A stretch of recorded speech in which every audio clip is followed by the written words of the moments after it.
नमस्कार दोस्तों, स्वागत है आप सभी का एक बार फिर से नारायण सर क्लासेस के इस नए वीडियो में।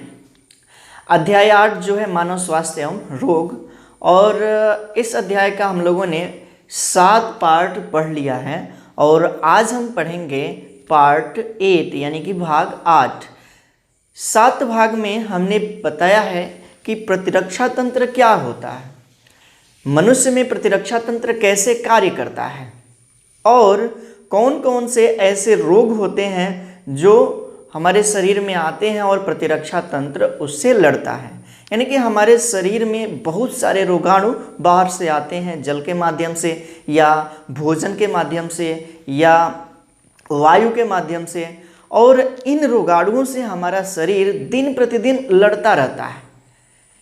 और यहाँ पे हमारे शरीर में एक तंत्र पाया जाता है, वही तंत्र इन रोगाणुओं से लड़ता है जिसे कि प्रतिरक्षा तंत्र कहते हैं। और प्रतिरक्षा तंत्र के बारे में हम लोगों ने कंप्लीट जानकारी ले लिया है और प्रतिरक्षा तंत्र क्या होता है और यह रोगों से किस प्रकार से लड़ता है, ये सारी बातें जो है मैंने पहले ही बता दिया है प्रीवियस सेशन में, पिछले वीडियो में। आप जो है पिछले वीडियो को देखिए और उसके बाद जो है आप आसानी से समझ पाएंगे कि प्रतिरक्षा तंत्र क्या होता है और हमारे शरीर में प्रतिरक्षा तंत्र उन रोगाणुओं से, रोगवाहकों से कैसे लड़ता है। ये सारी बातें जो है हम लोग पिछले वीडियो में कर चुके हैं। अब हम जानेंगे कुछ घातक रोगों के बारे में विस्तार से। वैसे तो कई सारे रोगों के बारे में मैंने पहले भी बता दिया है, लेकिन अब कुछ घातक रोगों के बारे में हम विस्तार से जानेंगे।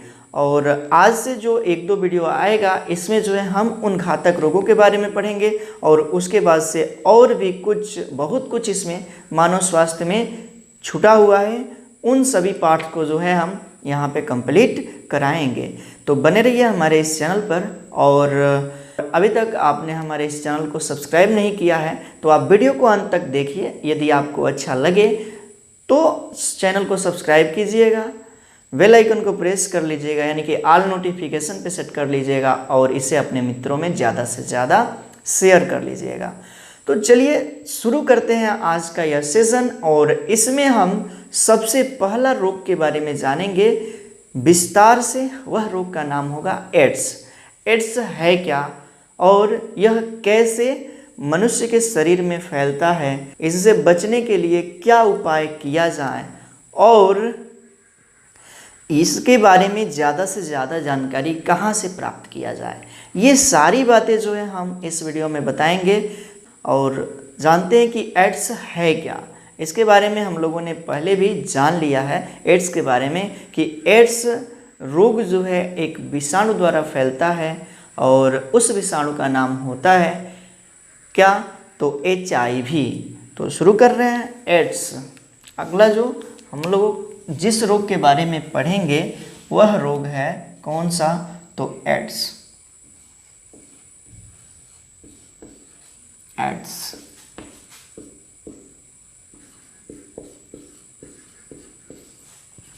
सबसे पहली बात हम जानेंगे कि इसका पूरा नाम क्या है, फुल फॉर्म क्या है, क्योंकि कई बार एग्जामिनेशन में जो है इसका फुल फॉर्म पूछता है, पूरा नेम इसका पूछता है कि एड्स को क्या कहा जाता है, इसका पूरा नाम है क्या। जो एड्स का पूरा नाम क्या होगा, तो एड्स का जो पूरा नाम है एक्वायर्ड इम्यूनो डिफिशियंसी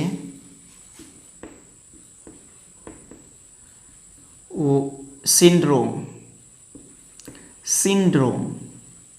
और ये जो एड्स है जिस वायरस के कारण होता है उस वायरस का नाम है क्या, तो HIV। और इसका जो पूरा नाम होता है क्या, तो ह्यूमन इम्यूनो डिफिशियंसी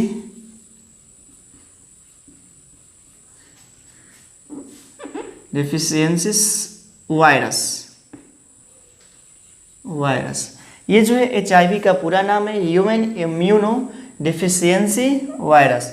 यानी कि जो एड्स है रोग, यह जो है जिस वायरस से फैलता है और उस वायरस का नाम है HIV यानी कि ह्यूमन इम्यूनो डिफिशियंसी वायरस।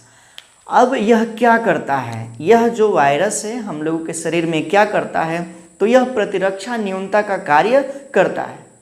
हम लोगों के शरीर में प्रतिरक्षा न्यूनता का कार्य करता है, इसलिए इसे मानव प्रतिरक्षा तंत्र न्यूनता विषाणु भी कहा जाता है। HIV एक ऐसा विषाणु है जो हमारी प्रतिरक्षा तंत्र को घटा देता है, जो हमारी प्रतिरक्षा तंत्र है उसको कम कर देता है, उसकी कोशिकाओं को कम कर देता है। HIV को विषाणुओं के एक समूह में रखा गया है जिसे रेट्रोवायरस कहा जाता है, यानी कि पश्च विषाणु कहा जाता है। और यह विषाणु हमारे शरीर में पहुंच करके प्रतिरक्षा न्यूनता करता है, यानी कि प्रतिरक्षा तंत्र की कोशिकाओं को कम कर देता है। और प्रतिरक्षा तंत्र की कोशिकाओं को कम कर देने के कारण प्रतिरक्षा तंत्र जो है निष्क्रिय हो जाता है, हमारे शरीर में कार्य नहीं करता है, जिस कारण कि बहुत सारे बाहरी रोग हमारे शरीर में आते हैं और अटैक करते हैं, और उसके लिए कोई प्रतिरक्षा तंत्र ही नहीं होता है अब। और इसलिए अनेक प्रकार के रोग हमारे शरीर में उत्पन्न हो जाता है, और जो है ये रोग धीरे धीरे जो है जीव शरीर को, यानी कि हम लोगों के शरीर को नष्ट कर देते हैं, यानी कि ये रोग बहुत ही घातक हो जाते हैं। तो इस तरह से जो है ये हमारे शरीर में क्या करता है, तो प्रतिरक्षा न्यूनता करता है। तो इसके बारे में हम थोड़ा सा और कुछ बातें लिखें। क्या, तो एड्स एक विषाणुजनित रोग है। एड्स क्या है, तो एड्स एक विषाणुजनित रोग है, विषाणुजनित रोग है जो मानव में प्रतिरक्षा न्यूनता विषाणु इसी को कहा जाता है HIV। और HIV का पूरा नाम हमने यहाँ पे अभी बताया। HIV प्रतिरक्षा न्यूनता विषाणु के कारण होता है। एड्स जो है HIV के कारण होता है।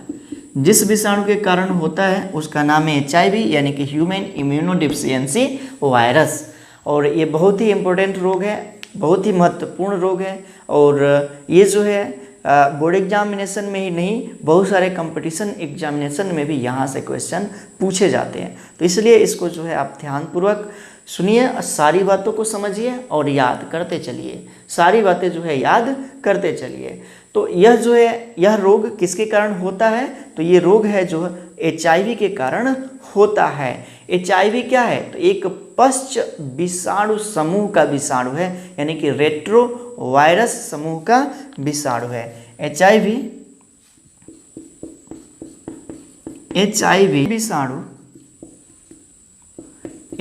विषाणु पश्च विषाणु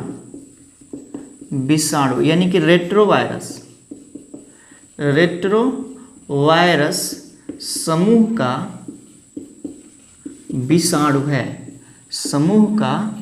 विषाणु है, तो जो HIV विषाणु है पश्च विषाणु यानी कि रेट्रो वायरस समूह का विषाणु होता है। और इसका जो न्यूक्लिक अम्ल है, पहले भी हमने बताया है कि इसका न्यूक्लिक अम्ल क्या होता है इस विषाणु का।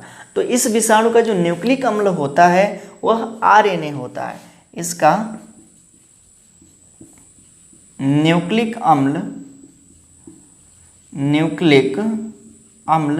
क्या होता है, तो RNA होता है। क्योंकि विषाणु में कोई एक ही न्यूक्लिक अम्ल पाया जाता है, ये तो DNA या तो RNA। तो ये जो है जिस न्यूक्लिक अम्ल वाला विषाणु है वो कौन सा है, तो RNA वाला, यानी कि इसमें RNA पाया जाता है। इसका न्यूक्लिक अम्ल क्या होता है, तो RNA। अब हम जानेंगे कि एड्स का संक्रमण कैसे होता है। एड्स जो है व्यक्ति के शरीर में कैसे फैलता है, एड्स का संक्रमण कैसे होता है, तो एड्स का संक्रमण विधि क्या है, संक्रमण विधि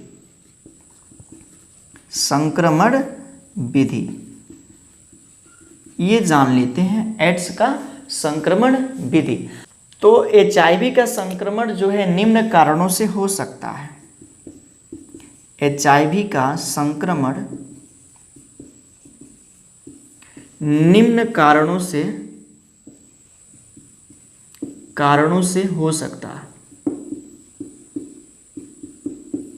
निम्न कारणों से हो सकता है।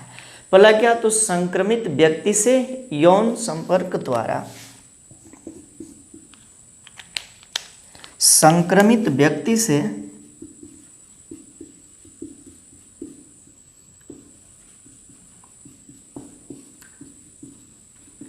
यौन संपर्क द्वारा जो है ये हो सकता है, यौन संपर्क द्वारा। दूसरा, संक्रमित रुधिर या रक्त उत्पादों के आधान द्वारा, आधान द्वारा। उसके बाद से तीसरा, संक्रमित रुधिर या रक्त उत्पादों के आधान द्वारा। और तीसरा है संक्रमित सुइयों के साझा प्रयोग द्वारा,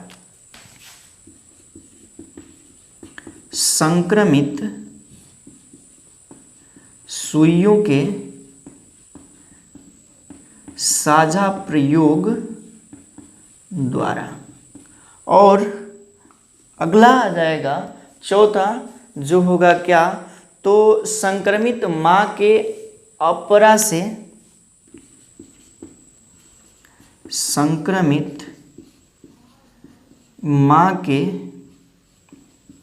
अपरा यानी कि प्लासेंटा, प्लासेंटा से उसके बच्चे में, उसके बच्चे में। तो इन विधियों से जो है HIV का संक्रमण हो सकता है, इन 4 विधियों से। एक मिनट,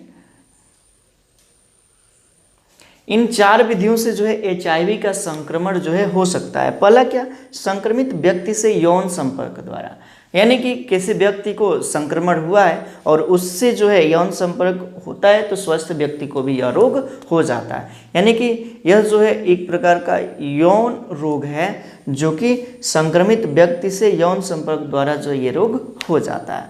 उसके बाद से दूसरा होगा संक्रमित रुधिर या रक्त उत्पादों के आधान द्वारा। मतलब क्या, कि वह रक्त जो कि संक्रमित हो इस विषाणु से, HIV से, और उस रक्त का दूसरे व्यक्ति में आधान किया जाता है तो उसको भी ये रोग हो जाता है। तीसरा, संक्रमित सुइयों के साझा प्रयोग द्वारा। ये क्या है, तो आजकल जो है सारे जितने भी हॉस्पिटल है, चाहे वो सरकारी हो या गैर सरकारी, वहाँ पे जो है नई सुइयों का प्रयोग किया जाता है, नई सिरिंज का प्रयोग किया जाता है। तो कैसे जो है ये फैल सकता है, तो ये जो है उन लोगों में फैलता है जो ड्रग्स का उपयोग करते हैं, ड्रग्स लेते हैं। जो लोग ड्रग्स लेते हैं, नशीली दवाएं लेते हैं, ये लोग जो है समूहों में 7-8 करके बैठ जाते हैं, 9-10 की संख्या में ये जो है समूहों में बैठ जाते हैं। और उसके बाद से क्या करते हैं कि जो सिरिंज है, सिरिंज एक ही होता है और उसमें जो है ड्रग्स भर लेते हैं और सभी लोग बारी बारी से एक दूसरे को इंजेक्ट करते हैं, अपने अंदर ड्रग्स डालते हैं उस सिरिंज के माध्यम से। यदि इनमें से किसी एक भी व्यक्ति को यह HIV संक्रमण हुआ है तो उस सिरिंज के माध्यम से सभी व्यक्तियों में यह HIV संक्रमण, HIV वायरस चला जाएगा, जिस कारण कि सभी लोगों में जो भी उसका उपयोग कर रहे हैं उनमें जो है इसका संक्रमण हो जाता है, यानी कि उनमें जो है यह रोग हो जाता है। कौन सा, तो एड्स। उसके बाद से अगला है चौथा, संक्रमित माँ के अपरा यानी कि प्लेसेंटा से उसके बच्चे में। जो अपरा यानी कि प्लेसेंटा होता है, इसी से जो है गर्भ में पल रहा शिशु अपनी माँ से जुड़ा होता है और उसी के द्वारा, अपरा के द्वारा भोजन, जल आदि जो है लेता है। जितने भी पोषण युक्त पदार्थ होते हैं इसी से वो लेता है। बच्चा जो है अपनी माँ से, प्लेसेंटा से ही लेता है। और यदि माँ जो है संक्रमित है तो प्लेसेंटा के द्वारा यानी कि अपरा के द्वारा बच्चे में जो है यह वायरस चला जाता है और जिस कारण कि बच्चे में भी यह रोग हो जाता है। तो आप लोगों ने इतना यहाँ तक समझ लिया होगा कि संक्रमण कैसे होता है, HIV का संक्रमण हम लोगों के शरीर में कैसे होता है। अब जो है हम इस संक्रमण विधि को बताएंगे कि किस तरह से जो है आता है वायरस हम लोगों के शरीर में, और कौन सी सेल होती है जिसको सबसे पहले वो जो है अपना घर बनाता है, किस सेल में, और वहाँ से कौन सी सेल को यह मारता है, ये बातें जो है हम अब करेंगे। तो अब हम जानेंगे कि आखिर में ये वायरस हम लोगों के शरीर में करता क्या है, क्या करता है कि हमारी प्रतिरक्षा तंत्र बहुत ही गिर जाती है। तो ये बातें हम करेंगे। तो आप जो है इसका एक स्क्रीनशॉट लीजिए, और उसके बाद से हम जो है ये जानेंगे कि यह जो वायरस है हम लोगों के शरीर में किस प्रकार से आक्रमण करता है और कहाँ पे करता है। तो अब हम आगे बढ़ते हैं और इसके संक्रमण को जानेंगे।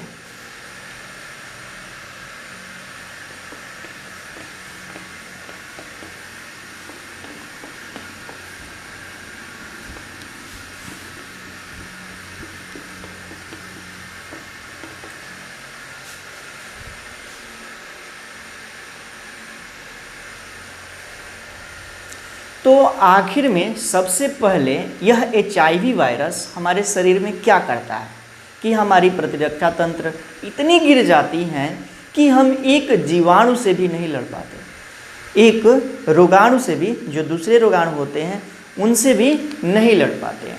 ऐसा होता क्या है? तो सबसे पहले HIV वायरस हमारे शरीर में प्रवेश करता है तो हमारे शरीर में एक कोशिका होती है, और उस कोशिका का नाम है माइक्रोफेजेस। मैक्रोफेजेस, बृहद भक्षकाणु कोशिका। और यह जो है माइक्रोफेजेस में चला जाता है, इस कोशिका के अंदर प्रवेश कर जाता है HIV वायरस, और अपना आनुवांशिक पदार्थ जो कि RNA होता है उसको जो है इस कोशिका में डाल देता है, यानी कि माइक्रोफेजेस में छोड़ देता है। कैसे? तो देखते हैं यहाँ पे, ये जो है यहाँ पे ये माइक्रोफेजेस है, ये क्या है? तो माइक्रोफेजेस यानी कि बृहद भक्षकाणु कोशिका है, बृहद भक्षकाणु कोशिका यानी कि माइक्रोफेजेस है। और ये जो है यहाँ पे आया क्या? तो HIV विषाणु, यहाँ पे आ गया HIV विषाणु।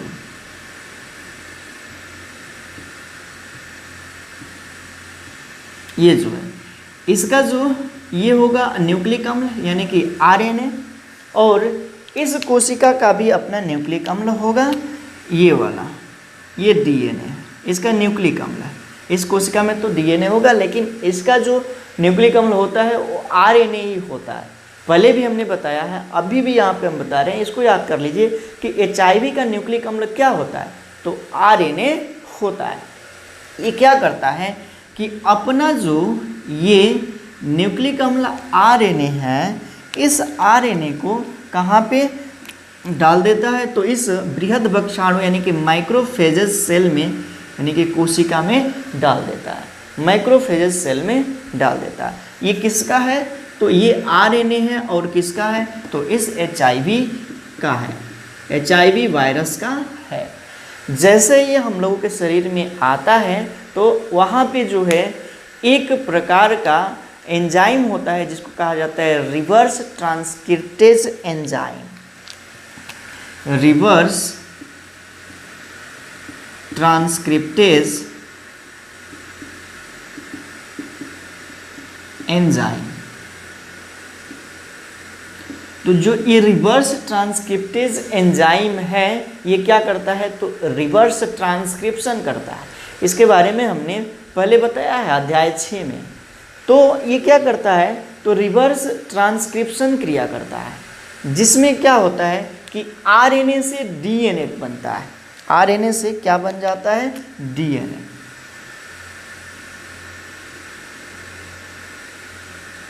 ये हो गया क्या चीज़? तो DNA। अब ये DNA किसका बना? तो ये DNA इस विषाणु का बना, यानी कि ये DNA किसका कण है? तो HIV का कण है, जो कि रिवर्स ट्रांसक्रिप्टेज द्वारा जो है ये क्रिया हुई रिवर्स ट्रांसक्रिप्शन की, और यह DNA बना। किसका? तो HIV का। अब जो है क्या होता है कि इसकी जो DNA है इस कोशिका की, वो मान लेती हैं कि ये डीएनए जो है इसी कोशिका का है, और होता है इसमें रिप्लिकेशन, यानी कि डीएनए से डीएनए का निर्माण। इस डीएनए से बहुत सारे डीएनए बनते हैं, इस डीएनए से जो है बहुत सारे डीएनए बनते हैं, और डीएनए से जो है आरएनए बनेगा, डीएनए से जो है आरएनए बनेगा। ये सारी बातें हमने बता रखा है। और ये आरएनए किसका होगा? तो इस एचआईवी वायरस का होगा। तो बहुत सारे एचआईवी वायरस जो है इस माइक्रोफेजेस में आ जाएंगे, बहुत सारे एचआईवी वायरस, यानी कि यहाँ पर इस बृहद भक्षकाणु कोशिका में जो है बहुत अधिक संख्या में ये हो जाते हैं। जब बहुत सारी संख्या में होते हैं तब ये वायरस क्या करते हैं, तो इन सभी कोशिकाओं में वायरसों का भंडार हो जाता है, भंडार खड़ा हो जाता है। इसलिए इस कोशिका को कहा जाता है क्या? एचआईवी बनाने की फैक्ट्री। अब जो है यह वायरस क्या करता है, ये जो वायरस है क्या करता है, यहाँ पे तो अपनी संख्या में वृद्धि किया, उसके बाद से यह एचआईवी वायरस टी लिम्फोसाइट कोशिका को टारगेट करता है, टी लिम्फोसाइट कोशिका में चला जाता है। टी लिम्फोसाइट कोशिका के किस भाग में चला जाता है, तो बताया गया है हेल्पर टी सेल में चला जाता है, हेल्पर टी सेल में चला जाता है, और वहाँ अपनी संख्या बढ़ाता है, हेल्पर टी सेल को नष्ट करने लगता है, और जिस कारण कि टी कोशिका में लगातार गिरावट आती है, टी लिम्फोसाइट में लगातार गिरावट आती है। लिम्फोसाइट को लसिकाणु भी कहा जाता है, ठीक है ना। तो टी लिम्फोसाइट में जो है लगातार गिरावट होता है, जिस कारण की प्रतिरक्षा में न्यूनता हो जाती है, प्रतिरक्षा में न्यूनता हो जाती है। इसका मतलब कि हमारा प्रतिरक्षा तंत्र रोगाणु को मारने में सक्षम नहीं होता है, यानी कि कोई भी जीवाणु विषाणु हम लोगों के शरीर में प्रवेश करेगा, और ये जीवाणु विषाणु हमारे शरीर में प्रवेश करके रोग उत्पन्न कर देते हैं, और हमारा शरीर का प्रतिरक्षा तंत्र कार्य नहीं कर पाता है। टी लिम्फोसाइट कोशिका की संख्या बहुत ही घट जाती है, और सहायक टी लिम्फोसाइट कोशिका क्या करती है, तो बी लिम्फोसाइट कोशिका को एंटीबॉडी बनाने के लिए उत्प्रेरित करती हैं। अब टी लिम्फोसाइट कोशिका रहेंगी ही नहीं, सहायक टी लिम्फोसाइट कोशिका कम हो गई, तो वो जो है बी लिम्फोसाइट को एंटीबॉडी बनाने के लिए उत्प्रेरित नहीं करेंगी, जिस कारण से बी लिम्फोसाइट जो है एंटीबॉडी नहीं बनाएगा, और इस वजह से हम लोगों के शरीर में एंटीबॉडी नहीं बनता है, और वातावरण में उपस्थित समस्त प्रकार के रोगाणु जो है हमारे शरीर में प्रवेश करके भिन्न भिन्न प्रकार का रोग उत्पन्न करते हैं। तो इतनी बातें जो है आप लोगों ने समझ लिए। ये जानिए इसका संक्रमण क्या होता है, संक्रमण काल क्या होता है। तो कहने का मतलब है कि एचआईवी वायरस कब हमारे शरीर में आया इसका हमें पता ही नहीं चलता है। जब कोई लक्षण उत्पन्न करेगा तभी तो पता चलेगा। 5 से 6 महीने या कभी कभी 1-2 वर्ष लग जाते हैं, कभी कभी इससे अधिक का भी समय लग जाता है इसके लक्षण उत्पन्न होने में, इस रोग के लक्षण उत्पन्न होने में। जैसे कि लूज मोशन हो जाए तो 1-2 दिनों में ही पता चल जाता है कि हाँ हमारे शरीर में जो है कोई विषाणु आया, कोई रोगाणु आया, जैसे कि अमीबी पेचिस आया, तो हमें यह रोग उत्पन्न हो गया जिसके कारण कि लूज मोशन हुआ। लेकिन ये जो वायरस है उसी तरह से टाइफाइड रोग का वायरस, टाइफाइड रोग का कारक है। ये जो है आएगा तो 1-2 दिनों में हमें पता चल जाएगा, बुखार के द्वारा हमें टेस्ट करवाना हो जाएगा कि हाँ कौन सा बुखार है, टाइफाइड वाला है कि क्या है, तुरंत हमें पता चल जाता है। लेकिन एचआईवी जो विषाणु है हमारे शरीर में आता है तो सबसे पहले तो इस कोशिका को टारगेट करता है, बृहद भक्षाणु कोशिका को, और अपनी संख्या बढ़ाता है, बहुत अधिक संख्या बढ़ाता है। ये बढ़ाने में कई दिन, कई महीनों का समय लग जाता है, और यह लक्षण उत्पन्न कई महीनों तक नहीं करता है, 5 से 6 महीनों तक जो है, कभी कभी 1-2 वर्ष, कभी कभी इससे भी अधिक का समय लग जाता है। इतने समय में जो है यह लक्षण उत्पन्न करता है, यानी कि इसका लक्षण उत्पन्न करने में बहुत अधिक समय लग जाता है।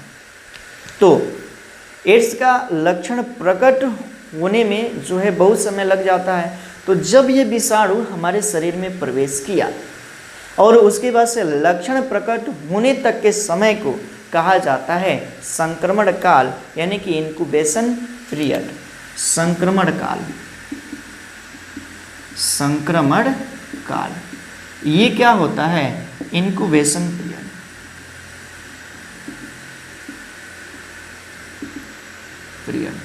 तो ये है कि वायरस का शरीर में प्रवेश करने से लेकर के लक्षण उत्पन्न करने तक के समय को कहा जाता है संक्रमण काल।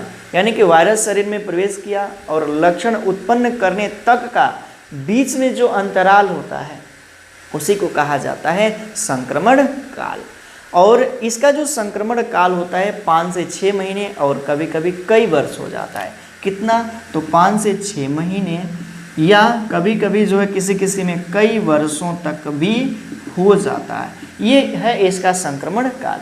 यानी कि संक्रमण होने व एड्स के लक्षण प्रकट होने के बीच का जो अंतराल होता है उसे ही कहा जाता है संक्रमण काल। इसे लिख भी देते हैं, संक्रमण होने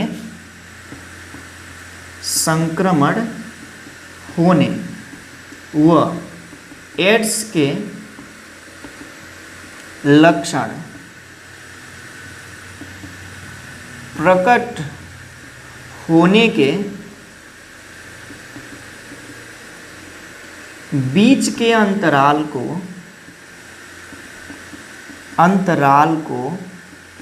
संक्रमण काल कहते हैं। यानी कि इंक्यूबेशन पीरियड कहते हैं, संक्रमण काल कहते हैं। तो इतनी बातें जो है आप जान गए कि इसका संक्रमण काल क्या होता है, कितने समय का होता है। यानी कि जब तक लक्षण प्रकट नहीं होगा उतने तक का बीच का जो समय है प्रवेश से लेकर के ये सभी जो है कहलाएंगे संक्रमण काल। और इसका संक्रमण काल 5 से 6 महीने या कभी कभी कई वर्षों तक भी होता है। ठीक, तो अब जो है संक्रमण काल के बारे में हम लोग जान गए। और आप लोग जो है कुछ बातें लिखेंगे, जो हम बोलेंगे उसको जो है आप लोग लिखिएगा। यदि हमारी रफ्तार तेज़ होगी तो आप लोग जो है वीडियो को पॉज कर लीजिएगा और उस तरह से आप लोग इसे नोट्स कर लीजिएगा अपनी कॉपी में। नोट कीजिए इसे। तो व्यक्ति के शरीर में प्रवेश करने के बाद HIV विषाणु भक्षकाणु यानी कि माइक्रोफेजेस में प्रवेश करता है। ये जितनी भी सारी बातें हमने बताया, ये जो है व्यक्ति के शरीर में प्रवेश किया तो सबसे पहले इसको जो है टारगेट करता है, यानी कि माइक्रोफेजेस में प्रवेश करता है। ये सारा बात हमने बता दिया है। फिर लिखिए, जहाँ उसका RNA genome reverse transcriptase enzyme की उपस्थिति में DNA का निर्माण करता है। यही बात हुआ यहाँ पे, क्या रिवर्स ट्रांसक्रिप्टेज एंजाइम DNA का निर्माण किया। इसे जो है विषाणुवीय DNA कहा जाता है। ये जो DNA बना इसे विषाणुवीय DNA कहा जाता है। यह विषाणुवीय DNA परपोषी की कोशिका की DNA में समाविष्ट होकर संक्रमित कोशिकाओं को विषाणुकण पैदा करने को निर्देश देता है। विषाणुकण पैदा करने का निर्देश देता है।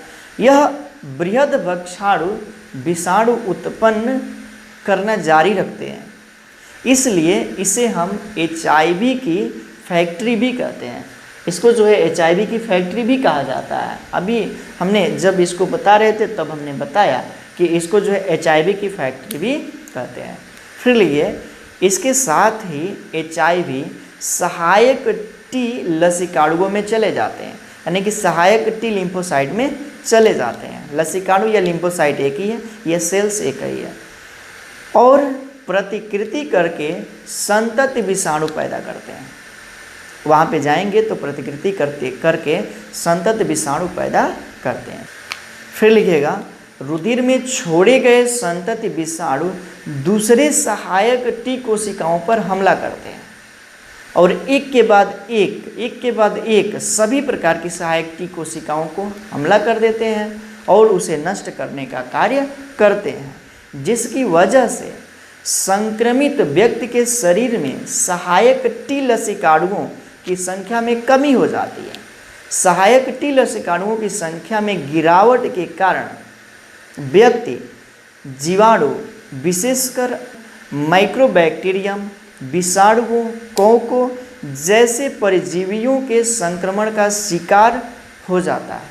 मतलब क्या, ये जो रोगाणु हैं शरीर में प्रवेश करेंगे और उसका व्यक्ति क्या हो जाएगा, शिकार हो जाता है। फिर लिखना है रोगी में इतनी प्रतिरक्षा न्यूनता हो जाती है कि वह इन संक्रमण से अपनी रक्षा करने में असमर्थ हो जाता है। रोगी में इतनी कम प्रतिरक्षा हो जाती है कि इन रोगाणुओं से रक्षा करने में वो क्या हो जाता है, असमर्थ हो जाता है। यानी कि व्यक्ति जो है उस रोग से, बाह्य रोगाणुओं से लड़ने में असमर्थ हो जाता है। तो इतनी बातें आप लोगों ने यहाँ पे जान लिया। अब हम जानेंगे एड्स के लिए व्यापक रूप से काम में लाया जाने वाला नैदानिक परीक्षण, यानी कि कौन सा परीक्षण है जिसको कि करके पता लगाया जा सके कि मनुष्य में एड्स रोग है। तो इसके लिए जो है किया जाता है एक प्रकार का टेस्ट जिसका नाम है एलिसा परीक्षण। एलिसा परीक्षण, इसका पूरा नाम होता है एंजाइम लिंक्ड इम्यूनो सार्वेंट एसे। क्या किया जाता है, एलिसा परीक्षण किया जाता है। एलिसा यानी कि एंजाइम लिंक्ड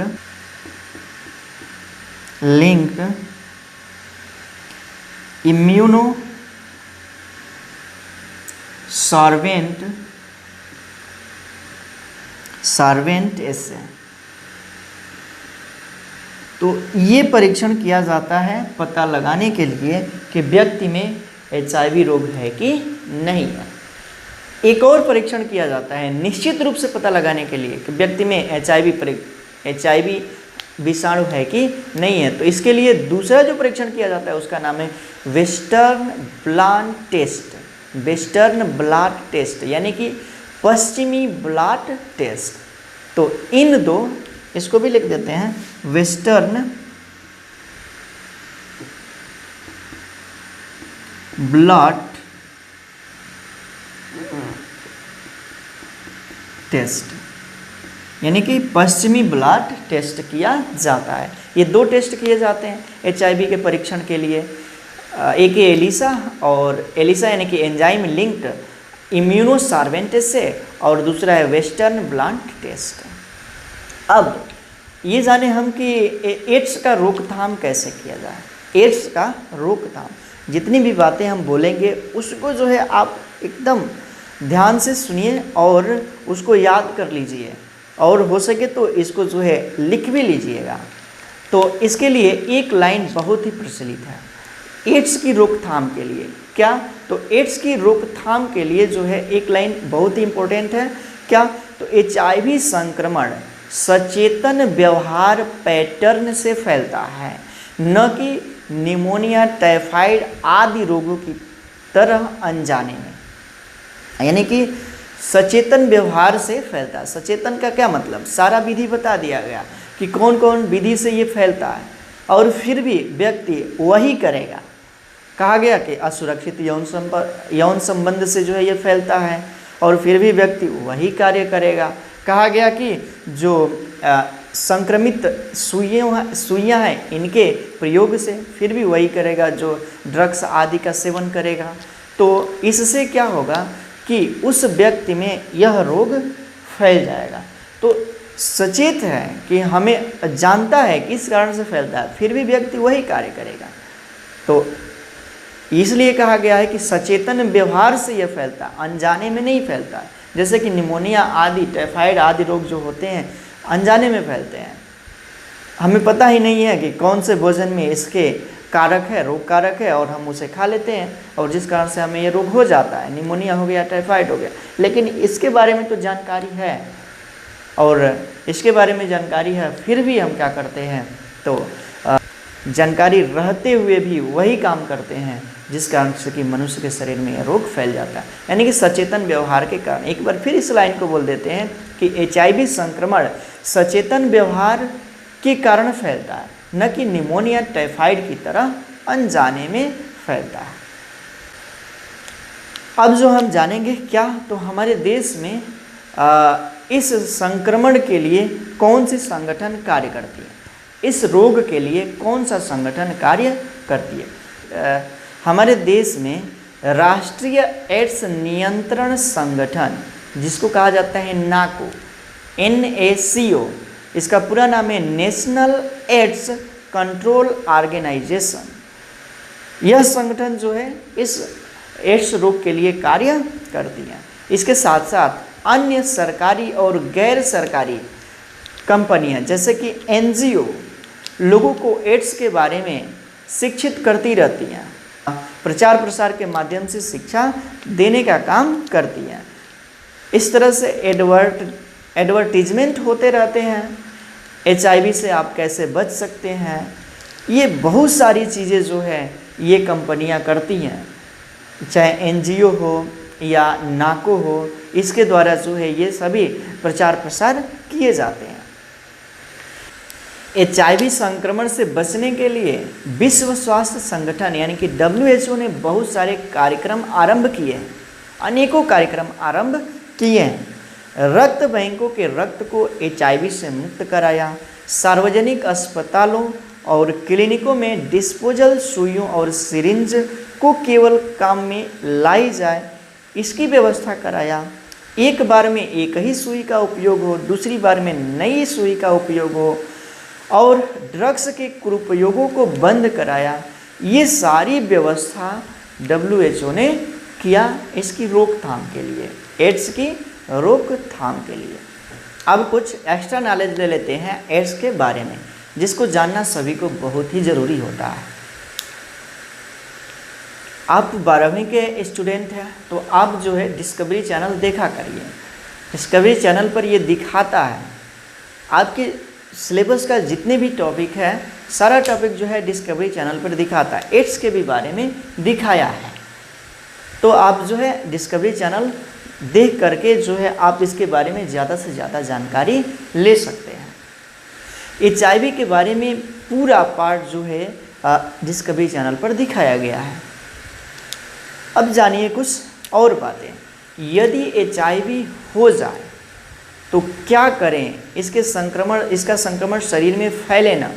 इसका टेस्ट करवाया गया, एलिसा टेस्ट हो या वेस्टर्न ब्लांट टेस्ट हो, और पता चले कि व्यक्ति में HIV का संक्रमण है, तो इसके लिए क्या किया जाए, इसके लिए ART शुरू करनी पड़ती है। लगातार प्रतिदिन दवाएं खाना होता है, एक दिन भी दवा में जो है गैपिंग नहीं करना होता है, यानी कि प्रतिदिन दवाएं खा करके जो है उसके संक्रमण को रोका जा सकता है, नष्ट नहीं किया जा सकता है, केवल रोका जा सकता है। दूसरी बात कि HIV संक्रमण न हो, इसके लिए पहले से आप सचेत रहना चाहते हैं तो इसके लिए भी एक दवा प्रेजेंट है जिसका नाम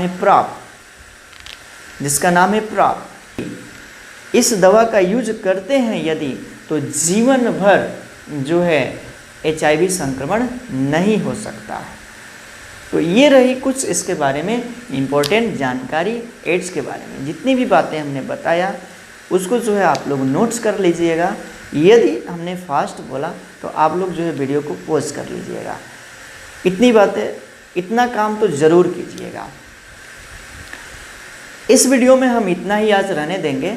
आगे हम बताएंगे अगले वीडियो में एक और रोग के बारे में जिसका नाम है कैंसर। कैंसर कैसे हमारे शरीर में होता है और किस कोशिका को टारगेट करता है और किस तरह से फैलता है, वो भी बहुत ही घातक रोग है। तो उस रोग के बारे में पढ़ने के लिए हम अगले वीडियो में उसके बारे में बात करेंगे। कुछ और बातें सुनिए कि जितने भी हमने लेसन प्रोवाइड कराए हैं आप जो है कंटिन्यू पढ़ते रहिए, उसका रिवीजन करते रहिए ताकि आप उसे भूलें ना। और हम रेगुलर जो है वीडियो प्रोवाइड कराने का प्रयास करते हैं, लेकिन कुछ कारणों से, टेक्निकल कारणों से यदि ऐसा नहीं हो पाता है तो आप जो है ज़्यादा वीडियो का वेट ना कीजिए, क्योंकि हम भी तत्पर हैं वीडियो प्रोवाइड कराने के लिए, अपलोड करने के लिए। आप जो है पीछे का जो वीडियो है उसका रिवीजन कीजिए। हम जो है रेगुलर आपको वीडियो प्रोवाइड कराएंगे बायोलॉजी की, और बहुत ही जल्द आपका सिलेबस कंप्लीट कराएंगे NCERT का। बहुत सारे ऐसे स्टूडेंट हैं जो कहते हैं कि हमारा सिलेबस है कि नहीं, जैसे कि राजस्थान हो गया या बिहार बोर्ड हो गया, ये स्टूडेंट जो है मध्य प्रदेश हो गया, हमारे यहाँ मैसेज करके कहते हैं कि हमारा सिलेबस है कि नहीं, तो एनसीईआरटी सिलेबस है और एनसीईआरटी सिलेबस जहाँ भी चलता है वहाँ के लिए ये लागू होगा। नीट एग्ज़ाम के लिए भी ये जो है लागू होगा, जो भी हम यहाँ पे बता रहे हैं, जितने लेसन को पढ़ा रहे हैं। और यदि आपका कोई दूसरा बोर्ड है तो वहाँ से भी उसका भी कुछ टॉपिक यहाँ से मिलेगा, तो उन टॉपिक को भी आप यहाँ से पढ़ सकते हैं। तो एक बार फिर से हम कहना चाहेंगे कि आपको जो है यदि यह वीडियो अच्छा लगा तो आप कमेंट ज़रूर कीजिएगा, और अभी इस चैनल पर आप नए हैं तो इस चैनल को सब्सक्राइब कर लीजिए और बेल आइकन में ऑल नोटिफिकेशन सेट कर लीजिएगा, और इसके साथ साथ इसे ज़्यादा से ज़्यादा अपने मित्रों में शेयर कीजिएगा और वीडियो को लाइक करना मत भूलिएगा। तो मिलते हैं अगले वीडियो में, तब तक के लिए thank you, thanks for watching. जुड़े रहिए नारायण सर क्लासेस के साथ।